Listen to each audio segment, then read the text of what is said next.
নমস্কার। আজকে আপনাদের সাথে আমার গণেশ পূজার ছোট্ট একটা ভিডিও নিয়ে আসলাম। তো গত বুধবার গণেশ পুজো ছিল। তো আমি প্রথমে গণেশ ঠাকুরকে একটা কাঁসার থালির মধ্যে ওম লিখে আমি বসিয়ে নিলাম। তারপর গণেশ ঠাকুরের স্নান সেরে আমি পান পাতার মধ্যে আতপ চাল দিয়ে বসালাম ঋদ্ধি এবং সিদ্ধিকে রাখার জন্য। তারপর হচ্ছে গণেশ ঠাকুর লাল চন্দন আর সিঁদুর চালের তিলক খুবই পছন্দ করে, আমি পরিয়ে দিলাম গণেশ ঠাকুরকে। তো গণেশ ঠাকুরের পুজোর জন্য আরও বেশ কিছু জিনিসের প্রয়োজন হয়।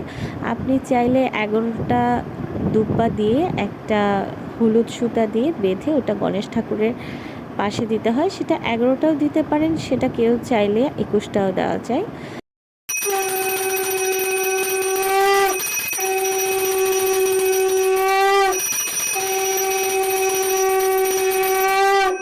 তো তারপর হচ্ছে পান পাতার মধ্যে আতপ চাল, সাথে ছিল দূর্বা, আর হচ্ছে পয়সা, আর হচ্ছে একটা সুপারি, সাথে বেলপাতা আর ফুল দিয়ে ঠাকুরকে পুষ্পাঞ্জলি দেওয়া হয়।